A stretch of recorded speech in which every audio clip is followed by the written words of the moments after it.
नमस्कार प्रेक्षकांनो, स्वागत आहे तुमचं. आपण स्टार प्रवाहावरील ठरलं तर मग या मालिकेचे इंटरेस्टिंग रिव्ह्यू ऐकत आहोत. आजचा एपिसोड खूप धमाकेदार आणि ड्रामाने भरलेला असणार आहेत. तर बघूयात आज काय होतं ते. त्यांचे गेम्स वगैरे खेळून झाल्यानंतर अर्जुन रूममध्ये बसलेला असतो आणि अर्जुन म्हणतो की कसला भास झाला होता मला. माझ्या मनातली सायली मला समोर दिसत होती. अर्जुन म्हणतो जे काय बोलली ना ते खरं आहे. खूप वाईट नवरा आहेत मी. मला माझ्या बायकोच्या आवडी निवडी काहीच माहित नाही. दरवाजाचा आवाज येतो. अर्जुन म्हणतो दार उघडाचे, बायको ये. कल्पनाताई असतात. त्या येतात आणि अर्जुन त्याच्या विचारात असतो. कल्पनाताई त्याला हाताने हे करतात, मारतात आणि अर्जुन म्हणतो मम्मा तू. कल्पनाताई म्हणतात तुला मी एक लिस्ट करायला सांगितली होती, केली? मम्मा ते लिस्ट आणि कल्पनाताई ती लिस्ट उघडून बघतात तर त्याच्यात काहीच लिहिलेलं नसतं. अर्जुन म्हणतो मला काहीच लिहिता नाही आलं. मला तिची आवड निवड काहीच माहीत नाहीये. कल्पनाताई म्हणता मला वाटलंच होतं. आपण जेव्हा खालती खेळलो ना तेव्हाच माझ्या लक्षात आलं की तुला सायलीच्या बद्दल काहीच माहीत नाहीये. काय रे अर्जुन, हे बघ अजून आता थोडा विचार कर. सायलीच्या बद्दल निदान 3 ते 4 गोष्टी तरी लिही. उद्या पहाटे 5 वाजता खालती ये. अर्जुन म्हणतो 5? कल्पना म्हणता हळूहळू 5 वाजता खाली ये. उद्या आपण सायली डे साजरा करतोय. म्हणतो तर सायली उठते ना 5 वाजता. तिने तिचा अलार्म सेट करून ठेवलेला आहे. कल्पनाताई म्हणतात तिचा अलार्म कसा बंद करायचा ही जबाबदारी तुझी. अरे बिचारीला 1 दिवस तरी जास्त वेळ झोपू दे की. अशी सासू पहिल्यांदा पाहिली बर का. सुनेला म्हणती की जास्त वेळ झोपू दे ग. वा वा कल्पनाताई, तुम्ही खूप छान आहात. म्हणतो करेक्ट, नो प्रॉब्लेम. कल्पनाताई म्हणतात आणि तू पण बघ ना पहाटे उठून काम केलं तर कसं वाटतं ते. काय आणि तू खालती आल्यानंतर आपण कामाला लागतोय, कळलं? अर्जुन म्हणतो ओके डन. उद्या माझ्या बायकोला फुल आराम, मस्त. कल्पनाताई त्याच्या हातात ती डायरी देतात आणि म्हणतात हे घे आणि लिस्ट तयार कर. अर्जुन म्हणतो हो.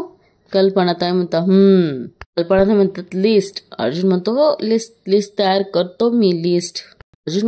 अर्जुन विचार करतो अरे काय विचार करू मी, काय लिहू या लिस्ट मध्ये, मी काहीच कळत नाहीये. मला काय आवडतं माझ्या बायकोला काही सुचत नाही. काहीतरी आयडिया करावी लागेल पण कसं होईल देव जाणे. ती डायरी ठेवत असताना त्यातनं एक वही खाली पडते आणि अर्जुन ती उचलतो. अर्जुन म्हणतो अरे ग्राफ बुक माझी. Brilliant idea. म्हणजे आता अर्जुनला काहीतरी आयडिया सुचली आहे की सायलीची आवड निवड कशी समजून घ्यायची किंवा कशी आपल्याला माहीत करायची. तो म्हणतो सायलीला ही अशी ग्राफ बुक भरायला सांगतो म्हणजे मला पटकन कळेल काय सायलीला काय आवडतं आणि काय नाही. येस, मी आत्ताच ऑर्डर करतो नवीन ग्राफ बुक. दुसरीकडे त्यांनी महिपतचा सीन दाखवलेला आहे. महिपतने एका माणसाला कामाला लावलेलं असतं आणि तो माणूस तिथे येतो आणि म्हणतो साहेब तुम्ही मला अर्जुन सुभेदाराच्या घराची माहिती काढायला लावलेली होती, ती मी काढली. प्रताप सुभेदारांचा फोटो दाखवला, नाही म्हणतो. कल्पना सुभेदार नाही. सायली सुभेदार बद्दल सांगतो आणि नंतर अश्विन सुभेदार बद्दल सांगतो. नंतर अस्मिता बद्दल तो सांगत असतो. त्यांनी सायलेंट केलेलं असतं. ही माहिती ते आता आपल्याला बहुतेक कदाचित नंतर दाखवतील की काय होतं ते. माणूस म्हणतो साहेब तुम्ही फक्त बोला, सगळ्यांना एकदाच उडवतो. महिपत म्हणतो त्यांना जर एकत्र उडवायचं असतं तर तुला त्यांची माहिती वेगवेगळी गोळा करायला लावली असती का. ज्या मेंदूचा सांगाल तेवढाच उपयोग कर. महिपत म्हणतो प्रत्येकाला वेगवेगळं करून झाल करून मारायचं, कळलं का. मांजरने का उंदरांना खेळवत मारतं तसं मारायचं. आपण मांजर आणि मेलेलं उंदीर कोण. अर्जुन सुभेदार. माणूस म्हणतो मग पहिल्यांदा यांच्यातलं कोणाला खेळवायचं. महिपत म्हणतो काय म्हणला. तो माणूस म्हणतो पहिल्यांदा याच्यातलं कोणाला खेळवायचं. महिपत म्हणतो अर्जुन सुभेदारच्या बहिणीला. लग्न झालंय ना तिचं, नवरा फॉरेनला असतो, आधीमधी कधी माहेरी येते याची माहिती काढा. पहिला बाण मारायचा अर्जुन सुभेदारच्या बहिणीला, नंतर मग तो लागणार अर्जुन सुभेदारच्या छातडाला. अर्जुन सायलीची वाट बघत असतो आणि त्या रूममध्ये फिरत असतो. तेवढ्यात त्याला सायली येताना दिसते आणि तो गुपचूप जाऊन बेडवर बसतो आणि ते स्क्रॅपबुक घेऊन हसत असतो. सायली म्हणते, अहो तुम्ही दूध मागितलं होतं ना. अर्जुन म्हणतो, ठेव ठेव, थंड होऊ दे जरा, मग पितो मी. तोपर्यंत माझी स्क्रॅपबुक वाचतो. सायली म्हणते, काय काय वाचताय? स्क्रॅपबुक? काय झालं? काय ना, माझी मी जुनी पुस्तकं चाळत होतो ना, तेव्हा त्याच्यात मला स्क्रॅपबुक सापडली. सायली म्हणते, म्हणजे काय असतं हे या वहीत? काय असतं नक्की? अर्जुन म्हणतो, खूप गंमत असते. आपल्याला काय काय आवडतं हे सगळं लिहून ठेवायचं त्यात. फेवरेट डिश, कॉलेजच्या समोरचा डोसा, बेस्ट फ्रेंड चैतन्य आणि कुणाल, पडती जागा सॅन फ्रान्सिस्को, बऱ्याच गोष्टी यामध्ये असतात. तुला माहितीये, अशी स्क्रॅपबुक मी चैतन्य, कुणाल, अश्विन आणि अस्मिता ताईंसाठी आणली होती आणि ती सगळ्यांकडनं ती भरून घेतली होती. सायली म्हणते, किती छान कल्पना आहे ना ही. अर्जुन म्हणतो, सायली म्हणते, माझ्या शाळेत तर असं काही नव्हतं. अर्जुन म्हणतो, तू कधी अशी स्क्रॅपबुक भरली नाहीयेत? सायली म्हणते, नाही. अर्जुन म्हणतो, काय हरकत नाही, मग आज भर. 1 मिनिट आलो. अर्जुनने बहुतेक नवीन 2 स्क्रॅपबुक ऑर्डर केलेल्या असतात. अर्जुन त्या दोन्ही स्क्रॅपबुक घेतो आणि सायलीजवळ बेडवर जाऊन बसतो आणि म्हणतो, माझ्याकडे 2 नवीन स्क्रॅपबुक आहेत. एक तुझ्यासाठी आणि एक मी तिला एक पेनही देतो. सायली त्याच्याकडे बघतच असते की पण मग तिचं काही असं तिचा चेहरा असा काही शंकेने भरलेला असेल असं काही वाटलं नाही. कारण कसं, तिला अर्जुनला तिच्याबद्दल काहीच माहीत नसतं. मग कदाचित तिला असं वाटेल की म्हणूनच अर्जुन आपल्याकडनं ही स्क्रॅपबुक भरून घेतोय, असं तरी मला वाटतंय की सायलीला असं वाटू शकतंय. मला काय वाटतं हे नक्की कमेंटमध्ये कळवा. बघा सायली काय म्हणते आता इथे. सायली म्हणते, बघा ना काय गंमत आहेत, तुम्हाला तुमची स्क्रॅपबुक अचानक सापडली. त्यात 2 अशा कोऱ्या स्क्रॅपबुक पण सापडल्यात. योगायोग आहेत ना. अर्जुन म्हणतो, योगायोग. सायली म्हणते की खालचा तो गेम KYP गेम खेळताना तुम्हाला कळलं, मला तुमच्या बायकोबद्दल काहीच माहित नाहीये. सायली आता आहे ना अर्जुनची खेचाखेच करते आणि म्हणते, देवी आई, कसा नवरा दिलायत ग मला, किती प्रेम करतो माझ्यावर, पण बायकोचं मन ओळखण्याच्या बाबतीत एकदम शून्य आहे, शून्य. अर्जुन थोडा शांत होऊन म्हणतो, सॉरी ना, आता किती रागवणार आहेस मला. अर्जुन म्हणतो, आपल्या त्या KYP गेमच्या एक्सटेन्शन बद्दल स्क्रॅपबुक भर ना. मग सायली म्हणते की मी ही स्क्रॅपबुक भरणार नाही असं म्हटलंच नाहीये. मी तुमच्या सगळ्या हौस पूर्ण करते की नाही, मग ही करेल. तुम्ही ती वही परत एकदा भरण्याची काही गरज नाहीये, कारण मला तुमच्या सगळ्या आवडीनिवडी माहीत आहे आणि म्हणून तर मी त्या खालच्या गेम मध्ये मी जिंकले ना. अर्जुन म्हणतो, तरी सुद्धा मी भरणार आहेत. कमान लिहिली. अर्जुन मनातलं मनात विचार करतो, ह्या स्क्रॅपबुक भरून तुझ्या बालपणाबद्दल तरी काहीतरी कळू दे. तुझ्या सगळ्या लहानपणाच्या आठवणी थोड्याफार मला लिंक लागली ना की मी तुझ्या आई बाबांपर्यंत पोहोचेल. नंतर मला पुढचा रूट ठरवता येईल. अर्जुन सायलीकडेच बघत असतो आणि सायली लिहिता लिहिता तिला कळतं की अर्जुन लिहित नाहीये. मग ती म्हणते, काय हो, काय करताय, लिहितायत ना मग? अर्जुन म्हणतो, हो.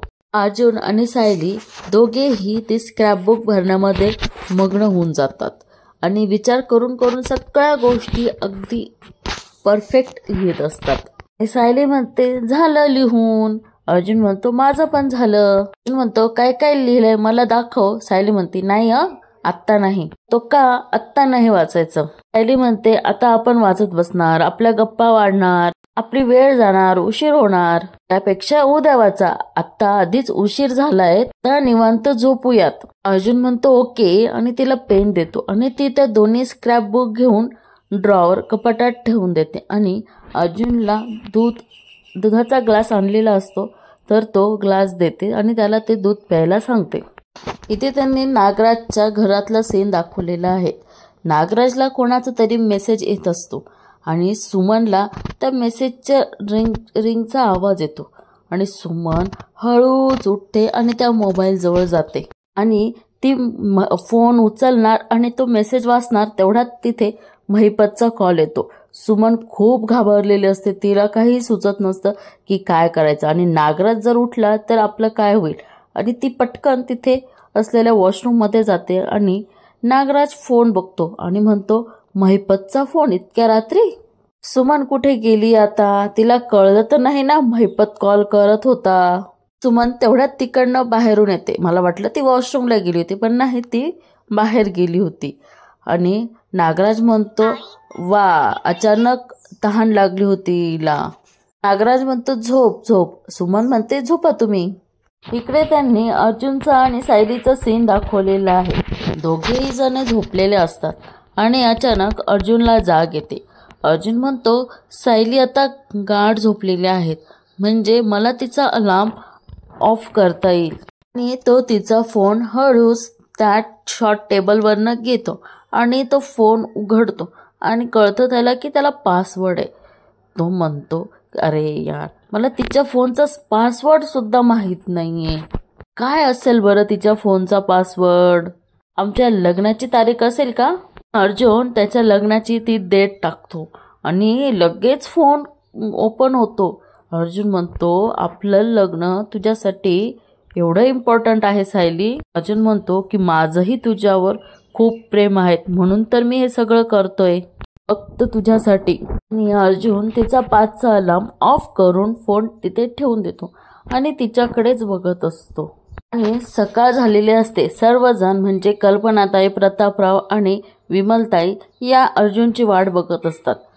कल्पनाताई म्हणतात, तरी मी याला काल बजावलं होतं की सायलीचा अलार्म बंद करून ठेव. बघा ना, पण आता किती 6 वाजत आलेत ना, हा अजून नाही आला खालती. प्रतापराव म्हणतात, एक काम करतो, मी त्याला वर जाऊन उठवून येतो. विमलताई आणि कल्पनाताई म्हणतात, नको नको, सायलीताई उठल्या तर थोडा तरी आवाज झाला ना की त्यांना पटकन जाग येते. प्रतापराव म्हणतात, ते खरंच आहेत म्हणा. प्रतापराव म्हणतात की अगं, मला नाही वाटत, मला वाटतं की तो उठेल. सायली डे साजरा करायचा आहे ना, मग तो मागे नाही राहणार. अर्जुन हळूच दरवाजा लावत असतो. कल्पनाताई म्हणतात, घ्या, उगवला आपला सूर्य. प्रतापराव म्हणतात, बघा, मी तुम्हाला सांगितलं होतं ना की तो नक्की उठणार. सायली डे साजरा करायचा आहे म्हणून चक्क साहेब 6 वाजता उठलेत. अर्थात बायकोचं प्रेम नवऱ्याला काहीही करायला लावतं. माझ्याकडे बघून तुम्हाला कळतच असेल ना. कल्पनाताई म्हणतात, अहो हो, हे बघा, उगाच ना तुम्ही तुमचा आता घोळ नाचवू नका. आपण सायली डे साजरा करतोय, प्रताप डे नाही. अर्जुन खाली येतो आणि सगळ्यांना गुड मॉर्निंग विश करतो. Good morning, good morning, good morning. Prataprao म्हणतात, गुड मॉर्निंग. म्हणतो, बघ मम्मा, आलो की नाही पहाटे उठून. अर्जुन म्हणतो, आता काय करायचं? कल्पनाताई म्हणतात, तुझ्याकडे मी जी लिस्ट मागवली होती ती दिली का मला? लिस्ट नसेल तर मला कसं काय कळणार? म्हणतो, don't underestimate the power of Arjun सुभेदार. वा, काय डायलॉग आहेत अर्जुन. ते स्क्रॅपबुक काढतो आणि ते मम्माच्या हातात देतो आणि म्हणतो, हे बघ, याच्यात आहे तिची सगळी लिस्ट. प्रतापराव म्हणतात, स्क्रॅपबुक? अर्जुन म्हणतो, येस, स्क्रॅपबुक. ह्यात तिला काय काय आवडतं ते सगळं लिहिलं आहे. अर्जुन म्हणतो, मम्मा, आपण सायलीला आता एकापेक्षा एक सरप्राईज देऊ शकतो. बघा ना, किती छान फॅमिली आहेत. एवढी छान सासू सासरे मिळालेत सायलीला. किती विचार करतात तिला लवकर उठू नये म्हणून तिचा अलार्म ऑफ करायला लावतात. तिच्या आवडीनिवडी अर्जुनला विचारायला लावतात. पण अर्जुनला तिच्या आवडीनिवडींबद्दल काहीच माहीत नव्हतं. पण ऐनवेळी त्याला त्याची स्वतःची स्क्रॅपबुक सापडते. त्यावरनं त्याला आयडिया येते की आता आपण सायलीची ही स्क्रॅपबुक भरून घ्यावी. बघा, किती छान फॅमिली आहेत ना. सायलीचा किती विचार करतात ते. आता आपण बघू पुढे सायलीला किती आणि कसं कसं सरप्राईज मिळतं ते. तुम्हाला काय वाटतं? काय काय सरप्राईज असणार आहे ते कमेंट बॉक्समध्ये नक्की कळवा आणि चॅनलला सबस्क्राईब करायला विसरू नका. प्रणताई म्हणतात, हो. प्रतापराव म्हणतात, वा, उत्तम, मस्त आयडिया काढलेस अर्जुन तू. प्रतापराव म्हणतात, बघा, माझा मुलगा शोभतो की नाही? अर्जुन म्हणतो, कल्पनाताई म्हणतात, बघा काय हे. आता इकडे त्यांनी किल्लेदारांचा सीन दाखवलेला आहे. रविराज प्रतिमा आत्यांना घेऊन रूम मधनं बाहेर येतात आणि त्यांना डायनिंग टेबलवर बसवतात आणि म्हणतात की औषधांच्या बाबतीत मी आता कोणावरही अवलंबून राहणार नाहीत. सुमन म्हणते की सॉरी भाऊजी, गोळ्यांच्या बाबतीत माझ्याकडनंही चूक झालीये. विराज म्हणतात की तू तन्वीचं ऐकून प्रतिमाला चुकीचं औषध देत होती, पण यात तुझाही काही दोष नाहीये ग. आत्या म्हणतात की यापुढे मी माझी औषधं स्वतः घेत जाईल. विराज म्हणतात अजिबात नाही ही जबाबदारी माझी आहे आणि माहेरी असताना तुला सायली औषधं देत जाईल. की तिसऱ्या माणसांना मी कुणालाही औषधं देऊ देणार नाही. प्रतिमा त्या औषधं घेत असतात तेवढ्यात नागराज तिकडनं बाहेर येतो आणि बाहेर जायला निघतो. सुमन विचारते अहो कुठे चाललायत? नागराज म्हणतो सुमन, मी तुला किती वेळा सांगितलंय की मागून मला टोकत जाऊ नकोस. सुमन म्हणते अहो नाही नाश्ता करून जा एवढंच म्हणते. नागराज म्हणतो नाही मी बाहेर करून घेईन, मला एका माझ्या मित्रासोबत बाहेर जायचंय, थोडा गडबडीत आहे मी, निघतो मी. सुमन म्हणती की हे नक्की महिपतला भेटायला गेले आहेत, स्वतः मला बघून याची खात्री करायला पाहिजे. प्रतिमा आत्या म्हणतात का भाज्या आहेत सगळ्या आपल्याकडे. सुमन म्हणते फळ संपली आहेत ती घेऊन येते. मला तरी वाटते आता सुमनने तरी ना सगळ्यांना सांगावं की महिपत आणि नागराज म्हणजे तिचा नवरा हे दोघं जण भेटत असतात, बोलत असतात. हे तरी मला तरी वाटतं तिने प्रतिमा आत्यांना म्हणा, रविराजला तरी सांगायला हवं, त्यावरनं रविराज काहीतरी छडा काढतील. पण असो, ते आता कहाणीमध्ये दरवेळी काही ना काही ट्विस्ट आणत असतात. आत्ताही मोठा ट्विस्ट आणतील, पण त्याला अजून थोडा वेळ असणार आहे. तुम्हाला काय वाटतं मित्रांनो? हे लवकरात लवकर कळायला पाहिजे की सायली कोण आहे, सायलीने त्यांचा ॲक्सिडेंट कोणी केला आहे, या सगळ्या गोष्टी लवकरात लवकर समोर यायला पाहिजेत. बघूया आता पुढे काय होतं ते. प्रतिमा आत्या म्हणतात की नाश्ता होऊ दे, मग आपण दोघीही जाऊ. सुमन म्हणते नको. सुमन म्हणते बाहेर ऊन खूप आहेत, तुम्हाला त्रास होईल उन्हाचा, मी येते ना पटकन जाऊन. रविराज म्हणतात की सुमनला फळं आणण्याची एवढी घाई कसली झाली आहेत. प्रतिमा म्हणतात की गेले काही दिवस सुमन जरा वेगळीच वागत आहेत, स्वतःच्याच विचारात काय असते, तिला काही विचारलं तर अचानक डचकतेच काय, मला ती खूप अस्वस्थ वाटते. काय झालं असेल? इकडे त्यांनी अर्जुन आणि सायलीचा म्हणजे त्यांनी जो प्लॅन केलेला असतो ना त्याला सुरुवात झालेली असते आणि सकाळ होताच अर्जुन सायलीच्या समोर उभा असतो आणि सायलीला अचानक जाग येते आणि सायलीला समोर अर्जुन दिसतो. अर्जुन म्हणतो गुड मॉर्निंग. सायली म्हणते तुम्ही माझ्यासमोर असे उभे का? सकाळ झालीये, सकाळचे 5 वाजलेत. आणि सायली फोन बघते आणि म्हणते 7 वाजले. सायली ते ब्लँकेटची घडी घालता म्हणते अहो रोजचा 5चा गजर असतो माझा, आज कसा वाजलाने मला काही कळतच नाहीये. अर्जुन म्हणतो अगं इट्स ओके, एक दिवस जास्तच झोपली तर काही हरकत नाही. किती छान नवरा आहेत ना सायलीचा, की तिला म्हणतो ठीक आहे एक दिवस जास्त झोपली तर काय हरकत नाही. वा किती लकी आहे सायली. सगळंच बिघडतं. एव्हाना मी खाली जाऊन सगळी तयारी करून घ्यायला हवी होती, सगळ्यांचा चहा नाश्ता बनवायला हवा होता. अर्जुन म्हणतो जर तू एक दिवस नाश्ता बनवला नाही तर नाश्ता बनणार नाहीत का आपल्या घरात? सायली म्हणते बनेल, पण आईने ती जबाबदारी मला दिली की नाही, मला ती टाळता येणार नाही, तुम्ही बाजूला व्हा तर. अर्जुन म्हणतो अगं ऐकून तर घे, रिलॅक्स. सायली म्हणते मला वेळ नाही तुमच्याशी बोलत बसायला, म्हणतो तू जरा शांत होशील का? अर्जुन म्हणतो अगं जरा शांत हो. आणि सायली वॉशरूमला जाते. पटकन खाली ये बायको, खूप सारे सरप्राईज आहे तुझ्यासाठी. आता हा आपल्याला एक मोठा सरप्राईज असा आहे की आपला एपिसोड हा इथे संपतो. मला वाटलं की अजून हा एपिसोड असाच पुढे राहत जाऊ, पण नाही ना, आपल्यालाही काही लिमिट्स असतात. आपल्यालाही आजचा एपिसोड इथे संपवावा लागेल. आता आपण पुढच्या प्रोमोमध्ये काय दिलंय ते बघणार. त्याआधी तुम्ही चॅनलला सबस्क्राईब केलं नसेल तर सो प्लीज सबस्क्राईब करा आणि कमेंट बॉक्समध्ये नक्की कळवा की आजचा एपिसोड तुम्हाला कसा वाटला. आणि सायलीसाठी एक छान बुके ऑर्डर केलेला असतो आणि त्यात लिहिलेलं असतं एक चिठ्ठी, माझ्या आयुष्यातल्या खास माणसांसाठी ही खास फूल आहे. सायली तयार होऊन खाली आलेले असतात आणि कुसुमताई तिच्या समोर फुलं ठेवतात. सायली म्हणते आता ही फुलं कोणासाठी? प्रतापराव म्हणतात ही फुलं आम्हा सर्वांकडून तुझ्यासाठी. सायली म्हणते आज काही खास आहेत का? सर्वजण म्हणतात आज आहे सायली डे. अर्जुन तिच्या केसांना गजरा मारतो आणि इकडे महिपतने लावलेले 2 गुंड अस्मिताच्या मागे असतात. अस्मिता खूप घाबरून पळत सुभेदारांच्या घरी येते आणि दरवाजातच ओरडते मम्मा. आणि इथेच हा एपिसोड संपतो आहेत मित्रांनो. तुम्हाला कसा वाटला हा आजचा एपिसोड हे नक्की कमेंटमध्ये कळवा आणि उद्यासाठी लवकरात लवकर तयार व्हा. तोपर्यंत तुम्ही काळजी घ्या आणि बघत राहा ठरलं तर मग. धन्यवाद.